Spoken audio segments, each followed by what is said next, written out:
Bienvenidas y bienvenidos. Esta es la clase que corresponde al trabajo práctico número 16 de patología renal y vías urinarias, y lo que vamos a ver son los casos microscópicos. El puntapié inicial para la primera patología que vamos a estudiar en esta clase es esta imagen macroscópica, que es de una resección renal, en la cual podemos ver en la superficie de corte una lesión tumoral sólida que se encuentra en este caso en el polo inferior de esta imagen, que es una lesión bien delimitada. Podemos definir bien cuáles son los bordes, a dónde está la lesión y dónde continuaría lo que sería el parénquima renal remanente o la grasa perirrenal. La superficie de corte es lisa, es fundamentalmente amarillenta, pero es heterogénea. Van a ver que también hay algunos tractos blanquecinos que podrían corresponder con fibrosis, y también justo en el margen inferior hay una pequeña área que se corresponde a un área de hemorragia. Acá tienen referenciado esto que estábamos describiendo. Y fundamentalmente reconocer que está bien delimitado, que es una lesión tumoral que está bien delimitada, con bordes circunscritos.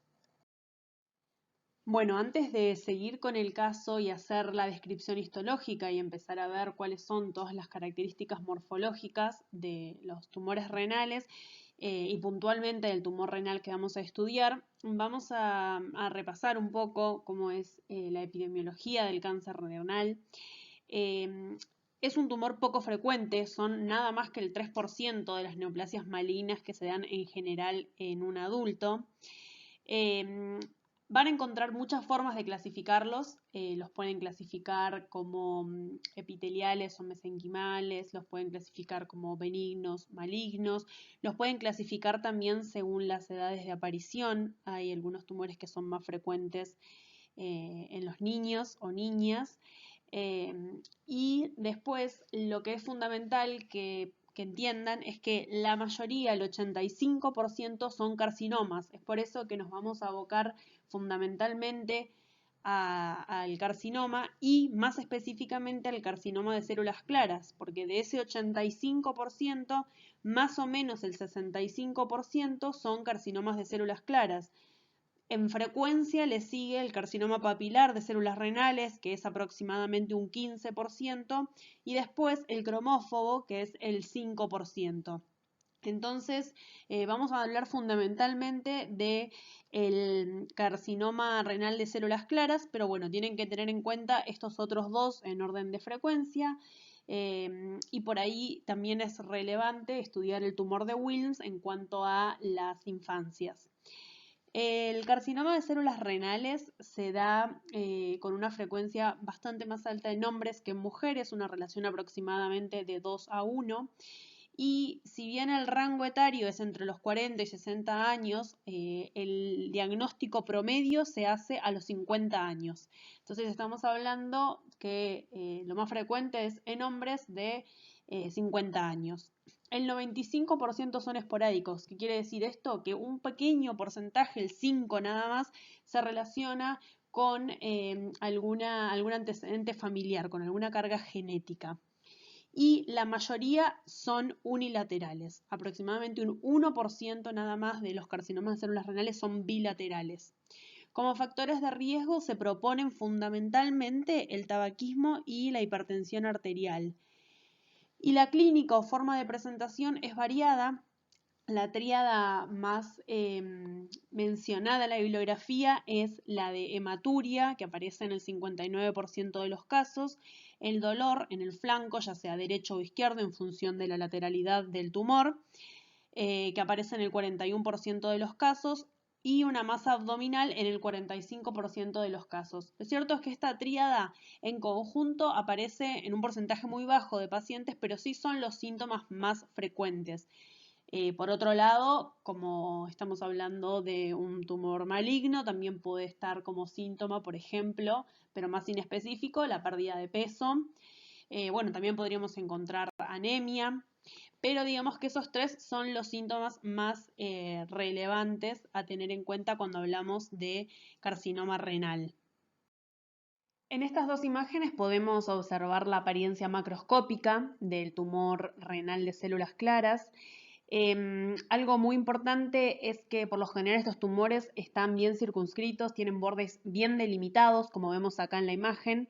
En la primera imagen vemos la lesión tumoral en el polo superior y en la segunda imagen en el polo inferior, pero en los dos casos es bien delimitado. Podemos reconocer bien el límite donde está el parénquima conservado y donde empieza la lesión tumoral. Eso es algo importante. Por otro lado, la superficie de corte suele ser un tumor sólido, amarillento, brillante, que experimenta varios cambios, que hace que pueda dejar de ser sólido y amarillo y cambie a que veamos, por ejemplo, cambios quísticos, que es lo que notamos con bastante claridad en la primera imagen. Eso hace que el tumor pase a ser sólido quístico. También podemos ver algunos cambios como hemorragia, que es lo que vemos en la imagen B. Se puede observar también necrosis, puede haber calcificación. Son distintos cambios que experimenta este tumor y que hace que modifique su apariencia macroscópica.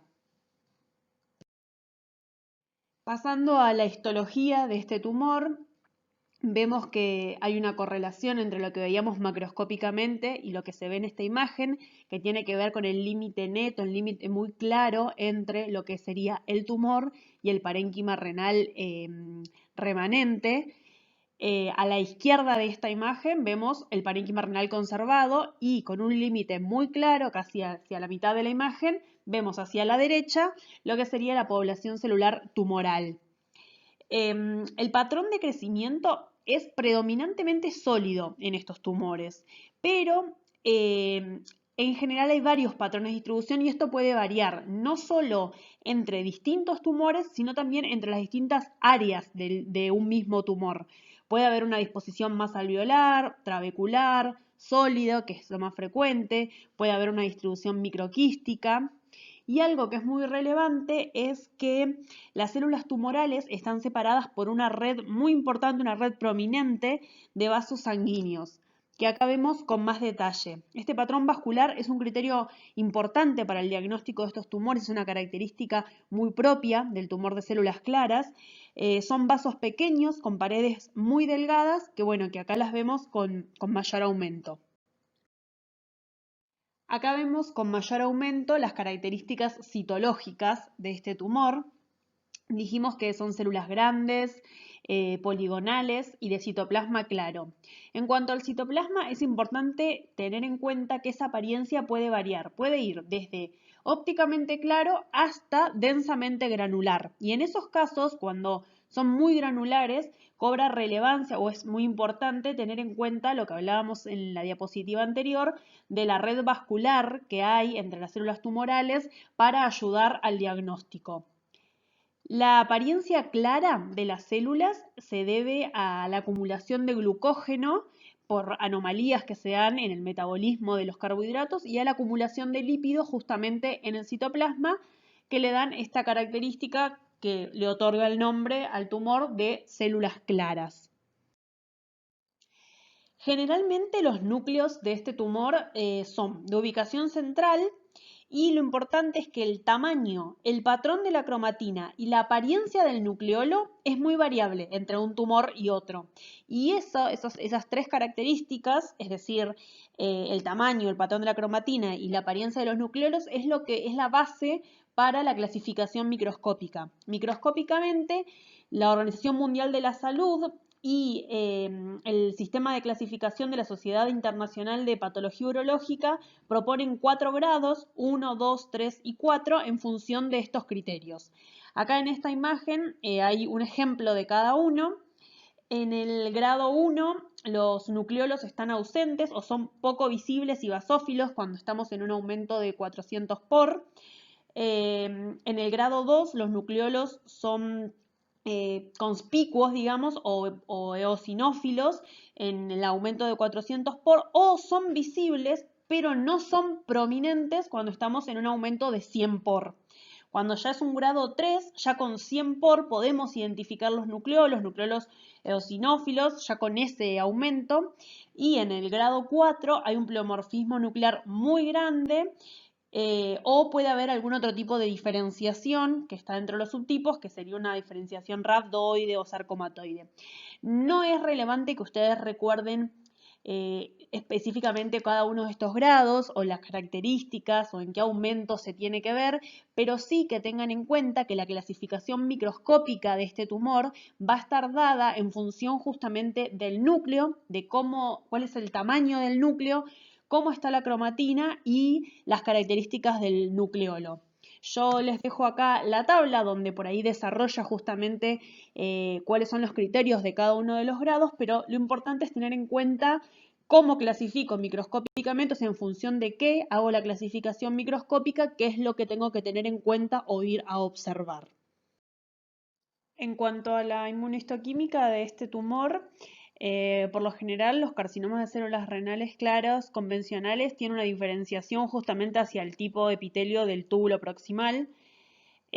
Por eso van a expresar las citoqueratinas, van a expresar antígeno de membrana epitelial o EMA, van a expresar vimentina, van a expresar las citoqueratinas de bajo peso molecular como 8, 18, 19. Algo importante es la coexpresión de la vimentina con las queratinas, porque eso es como una regla que permite diferenciarlos de las células tubulares normales, es decir, de las células tubulares no neoplásicas. Esa coexpresión entre las citoqueratinas y la vimentina que sí expresan las células tumorales. En esta imagen histológica vemos la zona de unión entre el tumor y un vaso del hilio renal. El vaso del hilio renal en el margen inferior de esta imagen y por encima todo el tumor. En este caso vemos que no lo invade, o sea que el tumor no penetra a los vasos sanguíneos del hilio. Y esto es muy importante de evaluar porque una vez que se realiza el diagnóstico de carcinoma de células renales, para estadificar el tumor hay que evaluar justamente la invasividad y la probabilidad de metástasis del tumor. Hay una clasificación que es la clasificación de Robson, que es una clasificación del año 1963, es decir, que es vieja y que propone una estadificación basada justamente en hallazgos patológicos y los factores pronósticos. Como se fijan, hay distintas etapas, puede estar confinado el parénquima renal, que invada la grasa perirrenal, que afecte la vena renal o la cava inferior, bueno, y así hasta llegar a la metástasis a distancia. Aunque es una clasificación vieja, es de las más antiguas, tiene bastante aceptación en la práctica clínica, entonces se puede utilizar junto a lo que es la clasificación principal para estadificar el tumor, que es el TNM, que lo usamos también en otras neoplasias. El TNM es el principal sistema de estadificación y agrupa tanto el tamaño tumoral como la extensión, tanto local como ganglionar, vascular y de metástasis a distancia. Entonces, la principal forma de evaluar este tumor y sobre todo el comportamiento y el pronóstico va a ser en función de la estadificación según TNM. En esta otra imagen vemos lo opuesto, digamos, a la primera imagen histológica, que es ya macroscópicamente podemos ver cómo el tumor invade el hilio renal. Entonces, cerrando, es importante evaluar el tamaño y la extensión tumoral, fundamentalmente con el TNM, para saber el pronóstico de cada uno de los tumores de células renales claras. El segundo caso de los que vamos a ver de microscopía se corresponde a una patología de vejiga. Si ustedes recuerdan, la vejiga va a estar compuesta por la mucosa, la muscular propia y la adventicia. La mucosa va a estar formada por el epitelio y la lámina propia, y ese epitelio es el que normalmente denominamos epitelio transicional, pero sería más correcto llamarlo urotelio. Por lo general, cuando la vejiga está contraída, como en este caso, vemos un número de células mayor, vemos más o menos 6 o 7 capas de células de espesor, y cuando la vejiga está distendida, vemos solamente 2 a 3 células de espesor. La vejiga va a tener 3 capas, una capa superficial, una intermedia y una basal. La superficial es la que está formada por una fila única de células grandes con citoplasma eosinófilo, que es las que llamamos células en sombrilla o en paraguas. Estas células, bueno, tienen un núcleo grande, multilobulado, pueden tener vacuolización en el citoplasma. Después siguen las células intermedias, que son de forma columnar, pueden a veces ser más cúbicas, tienen núcleos un poco más ovalados, una cromatina más fina, y el citoplasma es más moderado, digamos, no es tanto como el de las superficiales. Y los márgenes, o sea, los límites celulares son bien definidos. Y por último tenemos una capa basal, que es una fila de células cuboidales que están próximas, o sea, son las siguientes a la lámina basal, que está por debajo y es una lámina basal bien delgada. Como dijimos al principio, estas disposiciones pueden variar en función de en qué momento encontremos la vejiga. En este caso de esta imagen vemos que hay una fila, un espesor de células bastante importante. Bueno, el carcinoma urotelial de vejiga, que es la entidad que vamos a estudiar ahora, es el principal tumor primario que encontramos en la vejiga, representa el 90% de todos los tumores primarios que podemos encontrar en la vejiga. Se da más frecuentemente en hombres y la edad promedio de aparición es entre los 50 y 80 años de edad. La patogenia de esta neoplasia, al igual que la mayoría de las neoplasias, es una combinación entre algunos factores genéticos y otros ambientales. Sin dudas que la mayoría de los casos son esporádicos, hay muy pocos casos que son familiares. Y en cuanto a los factores ambientales que hay que tener en cuenta, el más importante es la exposición al humo del cigarrillo, es decir, una persona que tenga hábitos tabáquicos o bien alguien que esté en un medio en el cual haya exposición continua a este humo. Además, existen otros contaminantes ambientales identificados, como algunos petroquímicos, como tintes de la anilina. Esto hace que sea una neoplasia más frecuente en áreas urbanas que en áreas rurales, porque muchos de estos factores de riesgo están relacionados con la industria. También hay una relación con la ciclofosfamida. Y hay una relación establecida que es importante con el esquistosoma haematobium, que es importante tenerla presente, sobre todo si estamos hablando de algún área endémica para este microorganismo. Clínicamente se van a presentar fundamentalmente con micro o macrohematuria, que va a ser la forma principal de presentación, pero a medida que esta entidad va avanzando, que va adquiriendo un grado mayor, aparecen otros síntomas más relacionados con la infección urinaria. Por ejemplo, cuando ya es un tumor de alto grado, es frecuente que los pacientes refieran disuria. Eso probablemente tenga que ver con el compromiso de la pared vesical.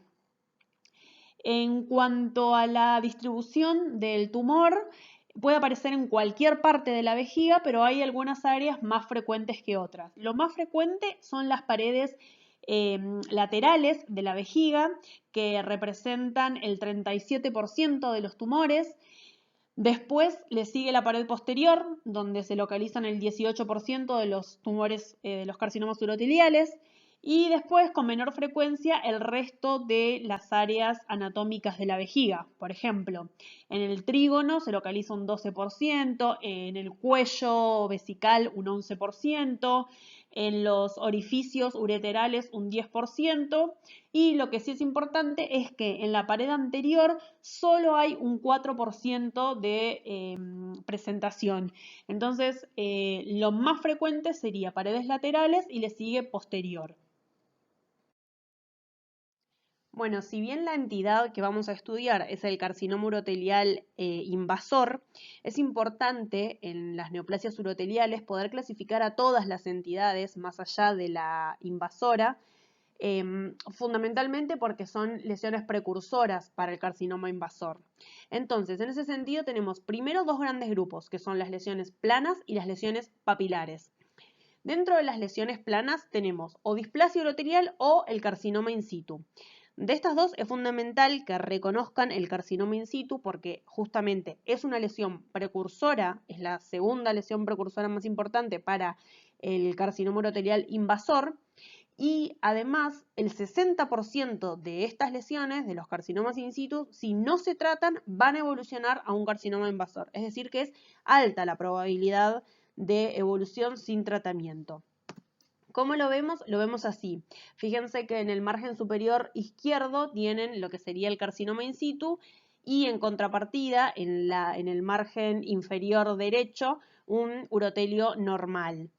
Lo que ven arriba a la izquierda, todo lo que es el carcinoma in situ, bueno, justamente respeta la membrana basal porque es el concepto de carcinoma in situ, es una lesión que está limitada al epitelio y no va más allá de la membrana basal, y sus características citológicas son fundamentalmente el tamaño del núcleo. Fíjense que en comparación son núcleos mucho más grandes, esto es lo que llamamos nucleomegalia. Además son núcleos que tienen una cromatina mucho más densa, más granular. Hay nucleolos evidentes, no en todas las células, pero es fácil de encontrar nucleolos. Y por otro lado, la membrana nuclear es un poco más irregular. Además también se empieza a perder la orientación del núcleo respecto a la membrana basal, que tiene que ser perpendicular, hay una pérdida de esa polaridad y el núcleo empieza a perder esta orientación. Si pasamos a las papilares, tenemos 5 entidades: el papiloma urotelial, el papiloma invertido, la neoplasia papilar de bajo potencial maligno y después tenemos los dos carcinomas uroteliales papilares no invasivos, de bajo y de alto grado. Vamos a estudiar primero, fíjense que yo les dejé marcado con negrita el papiloma invertido. Vamos a dejar por un lado el papiloma invertido, vamos a describir estas otras 4 entidades y después volvemos al papiloma invertido aparte. Bueno, habíamos clasificado entonces a las lesiones en planas y en papilares, e íbamos a hablar de las 4 papilares que no son el papiloma invertido, es decir, íbamos a hablar del papiloma, de la neoplasia papilar de bajo potencial maligno, del carcinoma papilar de bajo grado y el de papilar de alto grado. Esta clasificación que estuvimos hablando de papilar o plana es una clasificación que corresponde a la Organización Mundial de la Salud y a la Sociedad Internacional de Patología Urológica, o ISUP. Es una clasificación del 2016 y es la que está actualmente vigente. Bueno, hablamos entonces ya de las planas y del carcinoma in situ y nos queda por otro lado las papilares. Acá tenemos marcado con letra A, B, C y D, respectivamente en el orden que les mencioné antes. Es decir, en la A un papiloma, en la B una neoplasia papilar de bajo potencial maligno, en la C un carcinoma papilar de bajo grado y en la D un carcinoma papilar de alto grado. Las características citológicas e histológicas y arquitecturales de estas lesiones son: para la lesión A, es decir, para el papiloma, ustedes ven que son papilas bien delicadas y la organización de las células va a ser idéntica a la normal, es decir, idéntica al urotelio normal. Citológicamente el tamaño nuclear es igual al tamaño normal, la forma del núcleo también es igual al normal, no veo nucleolos, no veo mitosis, veo las células que habíamos mencionado al principio cuando repasamos la histología normal, que llamábamos células en paraguas o en sombrilla, es decir, que son lesiones muy similares a las normales, solamente veo estas papilas que se forman, por eso el nombre papiloma, pero son entidades sumamente inocentes que no vamos a ver ningún cambio atípico a nivel arquitectural. En la imagen B dijimos que vemos una neoplasia papilar de bajo potencial maligno. Acá vamos a ver también papilas que son bastante delicadas también como las del papiloma, pero a veces podrían estar fusionadas muy ocasionalmente. Ya lo que sí empieza a cambiar es que el tamaño nuclear puede estar agrandado un poco, pero lo importante es que está uniformemente agrandado. ¿Qué quiere decir? Que si bien es más grande, todos los núcleos son igual de grandes. No hay un pleomorfismo entre los distintos núcleos. Acá tampoco hay mitosis o raramente podemos encontrar alguna mitosis, y si está, lo importante es que van a estar en la capa basal, no va a estar en cualquier parte del espesor del epitelio, es decir, que las mitosis que estén van a ser en la capa basal. Nucleolos puede haber algunos o no encontrar, es decir, que puede ser una aparición discreta o directamente ausente.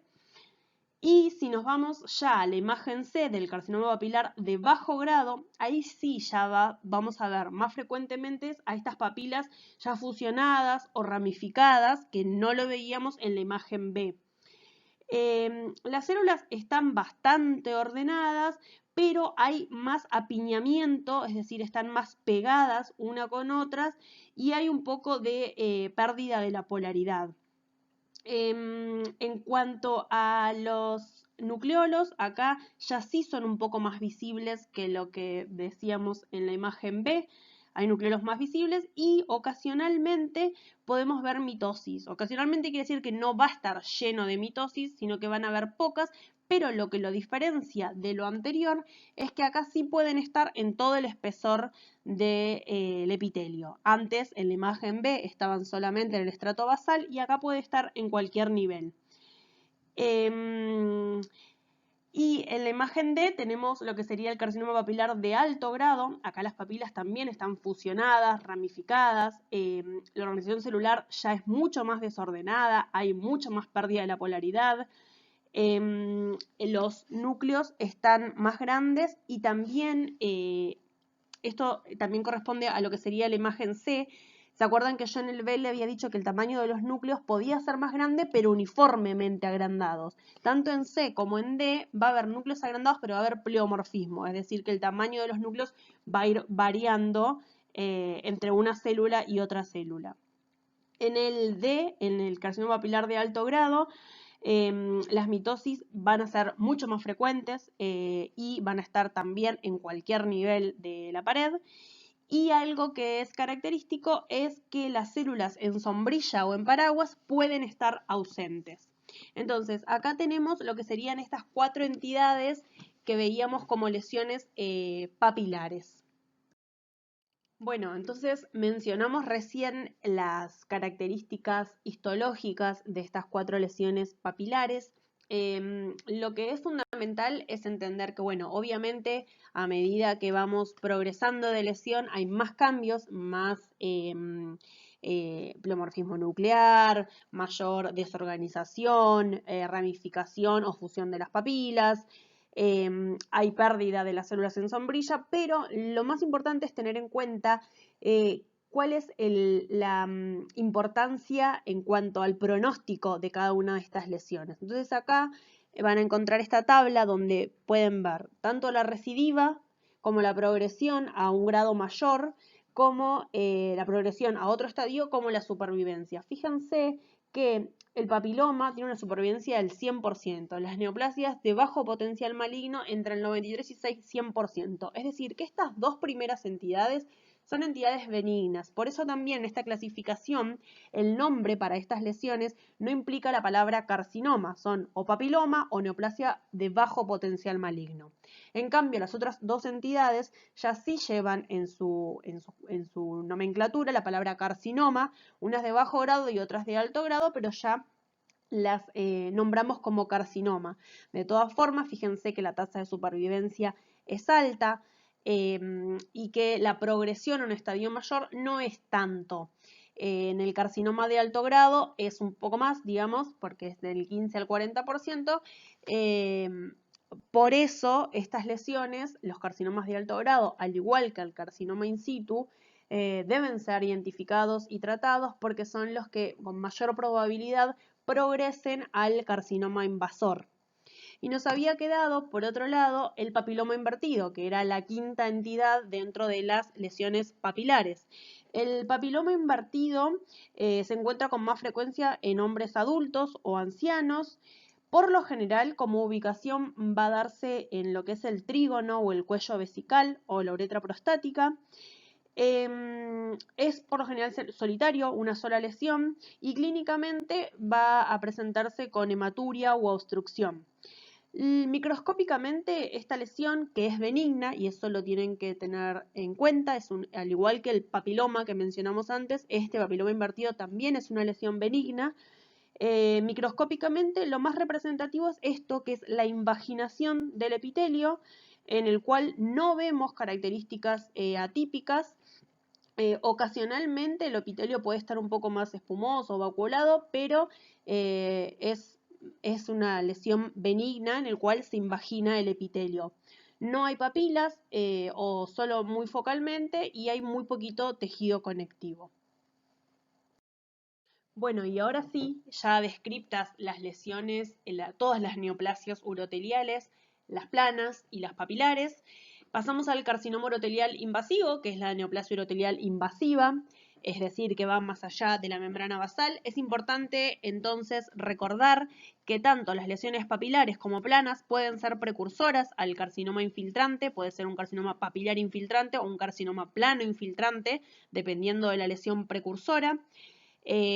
Habíamos dicho que las dos más importantes a tener en cuenta es el carcinoma in situ como lesión plana y el carcinoma urotelial papilar no invasivo de alto grado dentro de las lesiones papilares.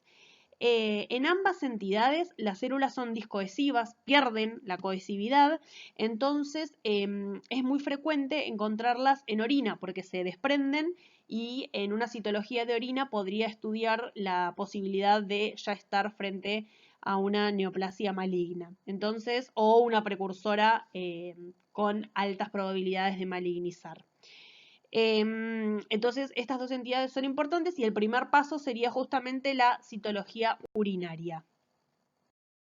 Bueno, histológicamente el carcinoma urotelial invasor es un tumor de alto grado, por definición, citológicamente es un tumor de alto grado, con todas las características que ustedes pueden encontrar en un tumor de alto grado. Y hay muchas variantes histológicas, hay muchas formas, muchas posibilidades de patrones histológicos que podemos encontrar en esta neoplasia. Puede haber un patrón en nidos, un patrón microquístico, micropapilar, linfoepiteliomatoso, puede haber un patrón plasmocitoide o en células de anillos de sello, puede haber un patrón sarcomatoide, células gigantes, células claras, son muchos los patrones. Lo importante es que ustedes tengan en cuenta que todos tienen por definición, citológicamente son de alto grado.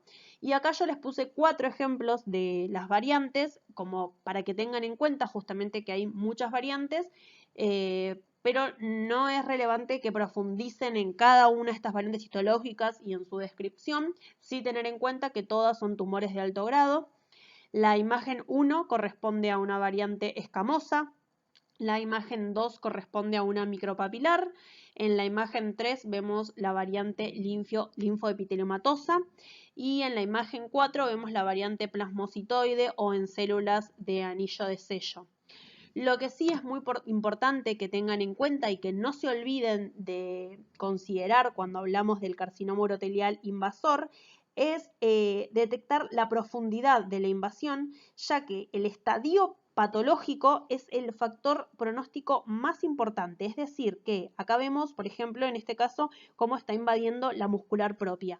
Bueno, esto, la profundidad de la invasión es lo más importante a tener en cuenta en el carcinoma urotelial, más allá del subtipo histológico. Bueno, fíjense entonces que, al igual que lo que vimos en el carcinoma de células claras renal, utilizamos para estadificar el TNM. En esta imagen ustedes ven lo que sería el T, que refiere a la invasión o a la extensión del tumor. El N obviamente corresponde a los ganglios y el M a la metástasis a distancia. Todo eso, el TNM, hace a la estadificación.